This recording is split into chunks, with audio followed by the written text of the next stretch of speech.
2025 भर्तियों का वर्ष आज ही सुनिश्चित करें अपना सिलेक्शन और डाउनलोड करें तैयारी कर लो ऐप।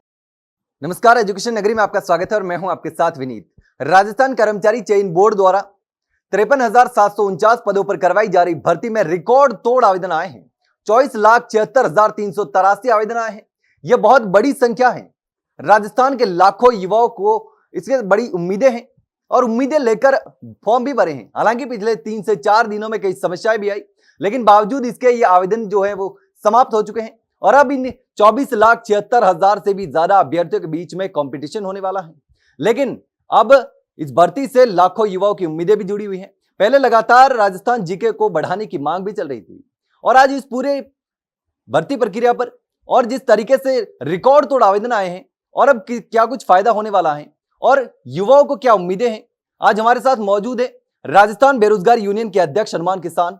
उनसे हम बात करेंगे कि किस तरीके से अब राजस्थान के युवाओं को फायदा होने वाला है और नॉर्मलाइजेशन की जो प्रक्रिया है जिसका डर भी बैठा हुआ है। तो हनुमान जी, रिकॉर्ड तोड़ आवेदन आए हैं, 24,76,000 से भी ज्यादा आवेदन आए हैं और अब अभ्यर्थियों में यह भी डर बैठा हुआ है कि कहीं ना कहीं इस बार जो इतनी बड़ी संख्या में आवेदन आए हैं तो नॉर्मलाइजेशन का डर भी बैठा हुआ है। लेकिन राजस्थान जीके का जो सवाल था तो उसकी वजह से भी आवेदन बढ़े हैं, ये भी हो सकता है। तो इस पर क्या कुछ है? देखिए सर, सबसे बड़ी बात तो यही है कि इस भर्ती में पहले सिलेबस में भारी विसंगति थी। उस विसंगति को दूर होने के बाद में हमने इसमें एक हमारी प्रमुख मांग थी, प्रदेश के युवाओं की भी मांग थी कि इसमें राजस्थान जीके का जो वेटेज जो बढ़ाया जाए, जिससे ये है कि गांव और दूर दराज इलाके क्षेत्र में जो अभ्यर्थियों ने पढ़ाई छोड़ दिया था, जो अभ्यर्थी प्राइवेट जॉब करते हैं, ऐसे अभ्यर्थी जिसका शिक्षा से दूरगामी संबंध हो गया है, वो भी इसकी तैयारी कर सके और अपने भविष्य को एक उज्जवल बना सके, अपने आप को एक अवसर और दे सके। चूंकि एक लंबी भर्ती और अच्छे पदों पर भर्ती है, 53,749 पदों पर भर्ती होना एक तरीके से बहुत बड़ी भर्ती अपन कह सकते हैं और बीजेपी सरकार की सबसे बड़ी भर्ती यह होने वाली है। और जो 24,76,383 फॉर्म इसमें आए हैं, उसका एक और सबसे प्रमुख कारण है, वो है बेरोजगारी। सर देखिए, जलदाय विभाग की मैं ये बात करूँ तो पहले बजट में बीजेपी के जलदाय मंत्री जी के द्वारा कहा गया था कि हम लगभग 25,000 पदों पर तकनीकी संवर्ग में भर्ती निकालेंगे। तकनीकी संवर्ग का मतलब हो गया तकनीकी प्रशिक्षित बेरोजगार, जिन्होंने ITI कर रखी है, वो ITI वाले युवाओं के लिए हम जलदाय विभाग में भर्ती निकालेंगे। 30 से 35 साल हो गए, आज दिनांक तक कोई भर्ती नहीं निकली। आज गांव में पानी के लिए क्या हालत हो रही है, इसका जिम्मेदार वो भर्तियां का घोषणा करना और भर्ती पूरी नहीं करना भी है। पहले बजट की घोषणा अधूरी है। इससे क्या हुआ कि जितने भी प्रदेश में लगभग 4 से 5 लाख वो युवा हैं जो ITI करके बैठे हुए हैं, उन युवाओं ने भी चतुर्थ श्रेणी का फॉर्म भरा क्योंकि उनके पास कोई विकल्प ही नहीं है। अब मैं बात करूं ऊर्जा यानी कि जलदाय विभाग में 0 भर्ती। विद्युत विभाग की मैं बात करूं ऊर्जा विभाग की, तो ऊर्जा मंत्री जी के द्वारा 1,079 पदों की भर्ती करने का वादा किया गया पहले बजट में, जबकि भर्ती निकली 497 पदों पर। 592 पद अभी भी अधूरे हैं। जब आप जो भर्तियां कर रहे हो वो पदों की पूरी घोषणा ही नहीं पूरी कर पा रहे हो तो प्रदेश का युवा जाएगा क्या? यानी कि जो ऊर्जा विभाग की तैयारी करने वाले युवा थे वो भी वहां से भटक गए। उनके सामने भी एकमात्र भर्ती है चतुर्थ श्रेणी कर्मचारी की भर्ती। हम मांग भी कर रहे हैं कि सब पहले बजट की, अब तीसरा बजट आने वाला है, कम से कम पहले बजट की 1 साल में 2 साल में तो घोषणा पूरी करो। सेम हाल है रोडवेज विभाग का। रोडवेज विभाग में भर्ती की घोषणा हुई पहले बजट में कि हम 1650 पदों पर भर्ती करेंगे, जबकि इन्होंने भर्ती कितने पदों पर निकाली? 500 पदों पर परिचालक की भर्ती। अब वो युवा कहाँ जाएंगे? चतुर्थ श्रेणी कर्मचारी भर्ती में। सेम हाल है मेडिकल विभाग का कि मेडिकल विभाग में अधिकांश पदों पर जो भर्ती है वो सुविधा प्यारी है और ये भर्ती चूंकि जो है नियमित भर्ती है और 22,549 पद शिक्षा विभाग में है। और प्रदेश का युवा अच्छी तरीके से जानता है कि अपने गांव के आसपास की स्कूलों में ही हमें पोस्टिंग मिलेगी। अगर इस जॉब में हमें वहां पर पोस्टिंग मिल जाती है तो सुविधा से बेहतर है कि हम चतुर्थ श्रेणी कर्मचारी भर्ती में हमारी जो जॉब है वो सिक्योर करें। सरकारी नौकरी होगी तो समाज में एक प्रतिष्ठा बनेगी और हमारा भविष्य एक उज्जवल होगा। कम से कम जॉब की सिक्योरिटी तो हो। वरना आप देखिए तमाम भर्तियां कोर्ट में है और कई भर्तियां जो 2 साल बाद में पता पड़ता है कि इसका तो पेपर लीक हुआ था, इसमें तो फर्जी डिग्रियां वाली है, कभी भी कोई भर्ती रद्द हो सकती है। ये भी प्रदेश का युवा जो है सरकार पे इतना भरोसा नहीं है, एजेंसियों पे इतना सिस्टम या एजेंसियां इतना विश्वास नहीं जीत पाई कि आज हम एग्जाम देके कोई चीज़ की ज्वाइनिंग करें, हम सिक्योर रहे। 2022 अध्यापक भर्ती में आज जो नौकरी कर रहे हैं, आपने 16 महीने बाद में पुनः परिणाम निकाला। आज 1650 बच्चे जो चयनित थे वो भी दर दर की ठोकर खा रहे हैं, उनको भी नींद नहीं आ रही। उनकी जगह जिनका चयन होगा वो भी दर दर की ठोकर खा रहे, उनको भी नींद नहीं आ रही। सर सिस्टम बदल चुका है। ऐसे PTI भर्ती 2021-22 थी, पुनः DV होगा तो 2000 चयनित बाहर निकलेंगे जो फर्जी तरीके से निकल गए। अब उनका हक खाने वाले भी रो रहे हैं, उनके अभिभावक भी रो रहे हैं, और जो फर्जी लग गए वो बाहर होंगे, उनकी भी प्रतिष्ठा खराब होगी, वो भी रोएंगे। और ऐसे लोगों की वजह से उनके माँ बाप जिनके बेटे बेटियों ने फर्जी तरीका अपनाया वो भी रोएंगे।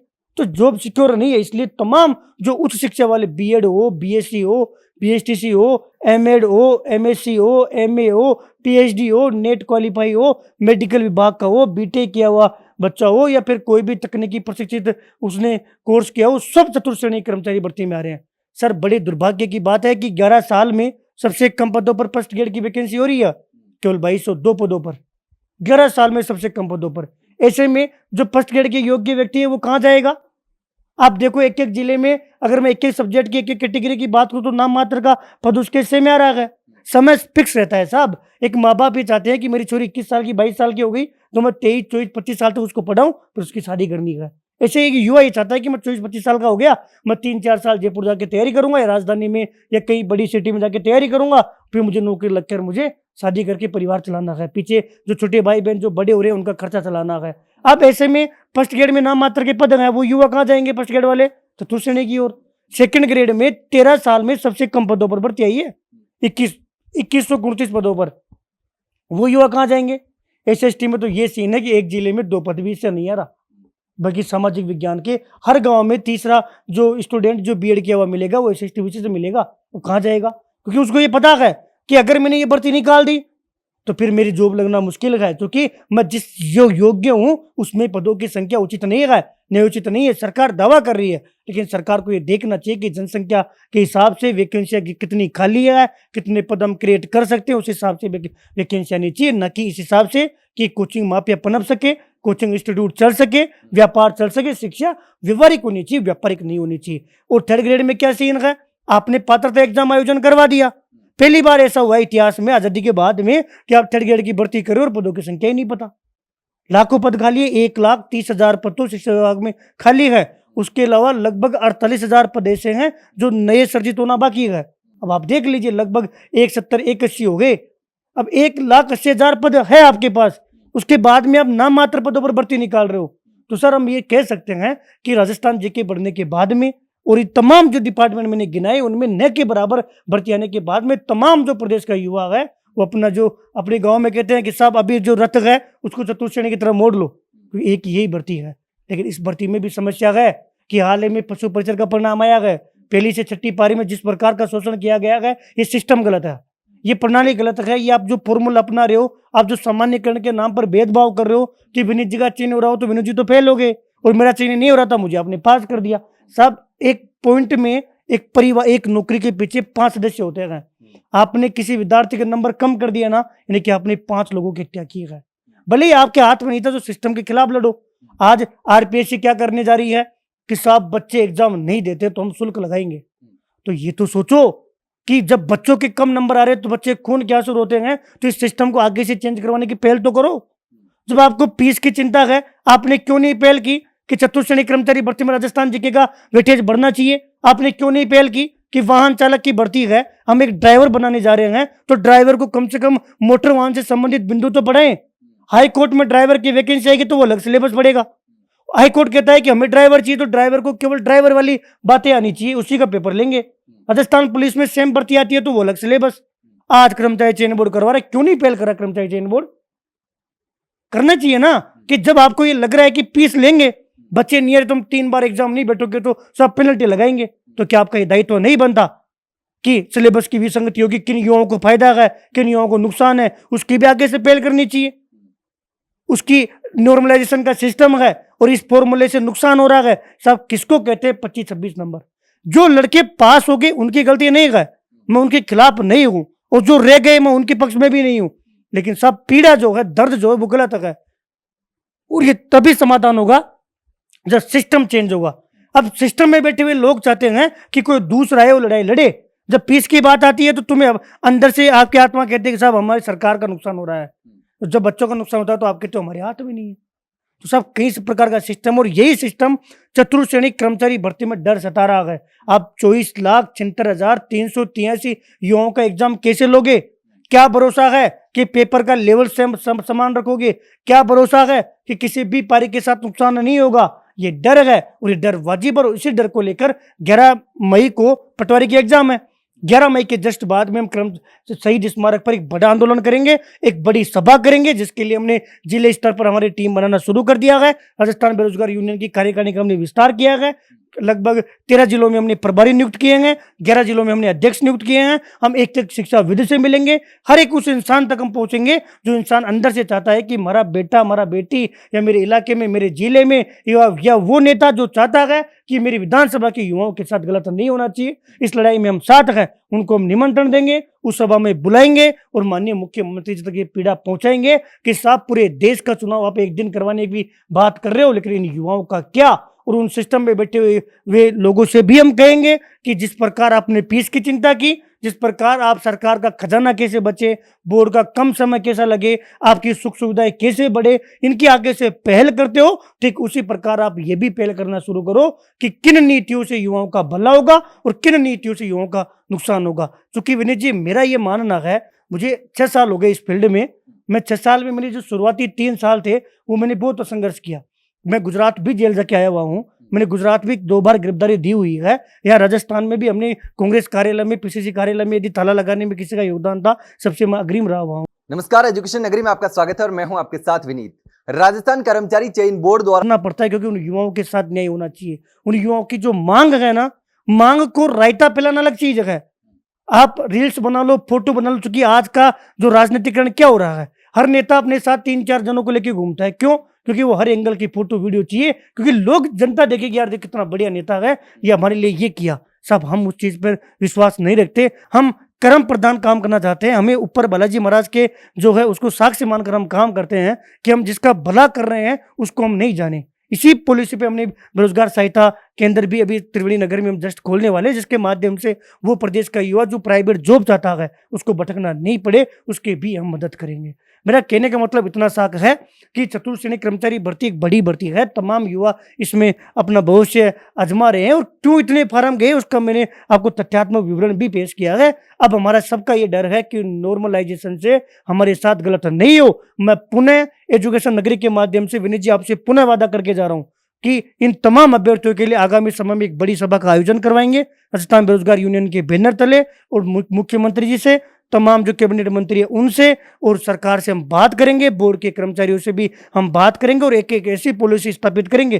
कई युवा कहेंगे कि अब तो साहब अध्यक्ष साहब भी कह रहे हैं, तो अध्यक्ष साहब तो पहले भी कह रहे थे कि मैं युवाओं के साथ गलत नहीं होने दूंगा, पटवारी में भी कर रहे थे। हम हमारा काम करेंगे और हम हमारा काम इस लेवल पे करेंगे कि जो भी युवा हमसे जुड़ेगा ना, उस युवा की आत्मा कहेगी कि हनुमान भैया और राजस्थान बेरोजगार यूनियन ने काम किया है, जिसकी बदौलत हमारे साथ न्याय हो रहा है। ये जो डर है युवाओं का वाजिब है, हम मजबूती से इस पर लड़ेंगे। अभी हमारे पास समय है और एग्जाम से पहले जब प्रदेश का युवा एग्जाम देने जाएगा ना, तो उसको ये डर नहीं रहेगा। ऐसा हम काम करके देंगे, ये मैं आपसे वादा कर रहा हूँ। तो आपने कहा कि जैसे नॉर्मलाइजेशन के खिलाफ बड़ा आंदोलन आपको देखने को मिलेगा, उसके खिलाफ मजबूत लड़ाई भी लड़ेंगे, लेकिन अभी जो पशु परिचर का एग्जाम है वो भी कोर्ट में जा चुका है और ये भी नॉर्मलाइजेशन की ही लड़ाई है, तो इसमें क्या होने वाला है? देखिए सर, उसमें विज्ञप्ति में साफ लिखा हुआ था कि अगर 1 से ज़्यादा परियों में एग्जाम होगा तो हम सामान्यकरण की प्रक्रिया अपनाएंगे। मुझे नहीं लगता किसी भी राज्य में या अपने स्टेट में मैं इन लड़कों के खिलाफ नहीं हूँ, लेकिन साहब हमारी जवाबदेही है। इनके अभिभावक जो हमें फॉलो करते हैं, ये पशु परिचर भर्ती में सिलेबस की विसंगति अकेले ने दूर करवाई, पद बढ़वाने वाला काम करके दिया। इनको मैं मंत्री साहब के पास लेके गया था 6 फरवरी को। एक तरफ मेरे पास एलएसए वाले स्टूडेंट थे, एक तरफ ये वाले स्टूडेंट थे। मंत्री जी ने साफ मना कर दिया था कि हम पद नहीं बढ़ाएंगे, लेकिन इसका जोड़ भी हम ही लेके आए, हमने पद भी बढ़ाकर इनको सौगात दी। लेकिन साहब ये जो सामान्यकरण वाली प्रक्रिया है ना, ये तय है पहले से ही कि हम इस फॉर्मूले से करेंगे। अब उस फॉर्मूले में वेरिएशन इतना आ रहा है कि किसी के 25 नंबर बढ़ गए, किसी के 10 नंबर कम हो गए, ये गलत है। लेकिन अब किसके खिलाफ लड़ना चाहिए? एक काम तो अपना यह है कि सब चीजों को लेकर इस पर बैठ जाओ, सब इसी में सही करो। लेकिन जहां तक मुझे पता है, जहां तक हमारा अनुभव है कि ये पॉसिबल नहीं है। हाँ, क्योंकि पीड़ित को ये कहता है कि साहब हमें लड़ना तो चाहिए था, भाई साहब हम लड़कर बैठे हुए हैं। हमने पटवारी की जो अभ्यर्थी हैं वो आज डीवी में सेम केस है, डीवी में केस चल रहा है, वो युवा नहीं लड़ रहे साहब। उससे जितने भी एग्जाम के सीईटी में सामान्यकरण नहीं हुआ था, किसी के 10 नंबर कम हुए, किसी के 12 नंबर कम हुए। लेकिन चूंकि हमेशा क्या होता है कि प्रदेश का युवा गुमराह होकर केवल स्वार्थ को चुनता है। आज जो जिसके 130 135 नंबर है वो क्या कहेगा, मैं क्यों रहूं? अगर वो ये सोचे ना कि मेरे साथ तो गलत हो गया, अब किसी के साथ गलत नहीं होना चाहिए। ये है साहब न्याय। न्याय का मतलब यह है कि जिसने गलत किया वो तो एक्सेप्ट कर ले, और जिसके साथ गलत हुआ वो इस चीज को स्वीकार करके कि सच्चाई क्या है उसका भरोसा कायम रहे। यह है न्याय। आज कर्मचारी चेन बोर्ड ने किया, सचिव साहब ने एक्सेप्ट नहीं किया कि गलत है, किया है। क्या अध्यक्ष साहब ने एक्सेप्ट नहीं किया कि गलत है, किया है। क्या हम एक्सेप्ट नहीं करें कि गलत है, क्या मीडिया एक्सेप्ट नहीं कर रही। विनीत जी आप अपनी आत्मा से बताओ, आप एक्सेप्ट नहीं करोगे गलत है, लेकिन न्याय क्या हो कि जिन्होंने किया वो एक्सेप्ट कर रहे हैं, और जिनके साथ हुआ है उनको भी एक्सेप्ट करना पड़ेगा और उनका भरोसा कायम रहे। यही न्याय है। और भरोसा कायम कब रहेगा? जब वो ये कहे कि हमारे साथ जो हुआ है ना अन्य वालों के साथ नहीं हो। आज पटवारी वाले अगर वो उस समय ये कह देते कि साहब पटवारी में जो हुआ है ना आगामी भर्ती में नहीं हो, तो क्या पशु परिचर में हिम्मत थी कि छपारियों में एग्जाम हो जाती? क्या पशु परिचर में इस सिस्टम की हिम्मत थी कि ये सामान्यकरण की प्रक्रिया हो जाती? क्या ये फॉर्मूले से सामान्यकरण संभव था? नहीं था। संभव क्यों हुआ? क्योंकि हमने अवसर दिया। अब मैं कह रहा हूं पटवारी एग्जाम है, 2 पारी में 3 पारी में करवा कोई बता दो, जब फिर इसमें सामान्यकरण करवा देना, वीडियो बढ़ती है इसमें करवा देना। नहीं होगा साहब, क्योंकि सब इंसान है। बद्धे कहीं युवा सोशल मीडिया पे अध्यक्ष साहब को नेगेटिव बोल रहे हैं, लेकिन सब अगर अध्यक्ष साहब एक्सेप्ट नहीं करते तो मैं भी आपके साथ खड़ा होता। लेकिन न्याय और अन्याय की परिभाषा हमें समझनी पड़ेगी। और जिन युवाओं के साथ गलत हुआ है, मैं स्वयं कह रहा हूं, अगर माननीय न्यायालय से 0.1% भी आपके साथ न्याय होता है ना, तो ये सबके लिए एक्सेप्टेबल है। देखिए दुखी आदमी क्या करेगा, न्यायालय जाएगा, जाना चाहिए। मैं तो ये मानता हूं सबको अधिकार है, जिनको लग रहा है जाना चाहिए। लेकिन फिर मैं एक अपील करूंगा कि न्यायालय में ये तो है नहीं कि किसी व्यक्ति विशेष को लाठी चलानी है, किसी व्यक्ति विशेष को वहां जाके कुछ एनर्जी खत्म करनी है। तो जो युवा न्यायालय में चले गए, आपके जो भी अधिवक्ता है उन पर आप भरोसा रखें, उनसे 5-7 जने मिलकर तदात्म्यकरण स्थापित करें। लेकिन इसकी आड़ में आगामी भर्तियों को नहीं खोए, क्योंकि भर्तियां कम है। आने वाला समय बहुत बुरा आने वाला है और जो रोजगार की दृष्टि से और भी दुखद होने वाला है। तो उन युवाओं को एक तो मैं ये कहूं कि मेरे साथ साथ आप जेलों में चलो, मेरे साथ साथ आप रैलियां निकालो, मेरे साथ साथ आप कांग्रेस के नेताओं के पास। कई युवा कांग्रेस के पास जा रहे हैं। भाई साहब कांग्रेस के राज में नॉर्मलाइजेशन नहीं हुआ, कांग्रेस के राज में सामान्यकरण नहीं हुआ। काम कौन करेगा? काम कैसे होगा इस पर काम करो। कोर्ट में गए हो तो कोर्ट पर भरोसा रखो। आपके जो एडवोकेट है, आपके जो तथ्यात्मक जो स्वरूप है, उन पर प्रूफ पे आप विश्वास रखो और आगामी पटवारी, वीडियो, चतुर्श्रेणी सहित तमाम भर्तियों की तैयारी करो। वरना पटवारी भर्ती का एग्जाम्पल देख लो। क्योंकि मैं झूठ बोलूंगा विनीत जी तो वो झूठ लौट कर मुझे इसका जवाब देना पड़ेगा। आज महिला आरक्षण का इसी मंच पर, इसी कुर्सी पर बैठ के मैं सच्चाई बोल रहा था, और उस समय माननीय मुख्यमंत्री जी 22 जून को हमारी वार्ता हुई थी। मुख्यमंत्री जी ने कहा था कि लेवल 2 में तो उस दिन सकारात्मक समझौता हो गया था। लेवल 1 में सीएम साहब के कुछ पक्ष थे, उन पक्ष को हमने सुना। सुनने के बाद हमने निवेदन किया कि साहब जिस प्रकार तर्क देखिएगा कि आप, कई युवा कहते हैं कि उसको वार्ता में नहीं लेके गए। सब आपके पास सिस्टम होना चाहिए कि आपके पास तर्क क्या है, आपके पास सामान क्या है, संसाधन क्या है। हमने उस समय कहा कि साहब हमारी सरकार, बीजेपी सरकार ने किसान सम्मान निधि 8,000 से बढ़ाकर 12,000 की। तो 12,000 जो सम्मान निधि की, तो 12,000 एक साथ नहीं बढ़ा रहे हो, टुकड़ों में बढ़ा रहे हो कि इस साल 2,000 बढ़ा दिया, फिर 2 साल बाद में फिर 2,000 बढ़ा दिया। तो अगर आपने चुनाव के समय घोषणा पत्र में महिला आरक्षण 50% की बात कही थी, तो उसको भी तो टुकड़ों में कर दो। तो इससे क्या होता कि कम से कम इस बार जो युवा बीएसटीसी कर बैठे हुए थे, उन युवाओं को भी फायदा मिल जाता। पिछली 3rd ग्रेड में 43% महिलाओं का सिलेक्शन हुआ है और इस बार 40% पे तो सहमति बन रही थी। 40% हो जाता तो पिछली बार से तो 3% कमी था। और इस बार जो नए बीएसटीसी करते, वो पहले से दिमाग में उनके इस चीज स्थापित हो जाती है कि महिला आरक्षण लागू हो गया, तो उसके हिसाब से अनुरूप ही नए जो लड़के वो बीएसटीसी करते। लेकिन उनका गुमराह कर दिया गया, उन लोगों को गुमराह कर दिया। उसका नुकसान किसको हुआ? उन युवाओं को। मैंने लास्ट दिवाली तक उन लोगों का साथ दिया गया। दिवाली में भी मैंने उन लोगों के लिए जयपुर से दौसा की रैली का उनका आयोजन करवाने के लिए तमाम स्थानों पर मैं जाकर संपर्क किया। 200-300 लोगों की लिस्ट बनाई, 10-15 लोग आए। उसका रीजन था कि मार्केट के जो लोग राजनीति, देखिए राजनीति करने का, पंचायती राज चुनाव आ रहे हैं लड़ो, जिला परिषद चुनाव आ रहे हैं लड़ो, नगरीय चुनाव आ रहे हैं लड़ो, सरपंच चुनाव आ रहे हैं लड़ो, अपनी विधानसभा में एमएलए का चुनाव लड़ो, लेकिन उन लोगों को मत मारो जो लोग पहले से मरे हुए हो। आप कभी भी ये चीज नहीं कहोगे। मैं ये मानता हूं कि जिस दिन मैं कहूं तो मैं आपसे भी उम्मीद रखूंगा आप मेरे से सवाल करें और मेरी चीज को दिखाए कि आपने इस जगह गलत किया। इसलिए मैं इन पशु परिचर के जो लड़के जिनके 135-130 नंबर थे और सामान्यकरण की वजह से कम नंबर आ गए, उनसे मैं अपील कर रहा हूं कि आप माननीय न्यायालय में मजबूती से लड़िए। आपको लग रहा है आप सीनियर एडवोकेट के जरिए, तथ्यात्मक जरिए आप पूरा दम लगाकर इस केस को लड़िए, लेकिन आप इस उम्मीद में मत रहना कि यहां से 101% न्याय मिलेगा। इसकी आड़ में आगामी भर्तियों को मत खोना, वरना समय निकल गया साहब। तो बहुत बड़ी बड़ी चोट देता है। समय जब आंसू देता है तो पूछने के लिए कोई नहीं आता, इसलिए समय के साथ खुद को मजबूत करके आगे बढ़े और अपनी न्यायालय में जो लड़ाई है उसके लिए मेरी तरफ से आपको अग्रिम शुभकामनाएं देता हूं कि आपके साथ न्यायालय में अगर न्याय मिल सके तो आपको जरूर न्याय मिले।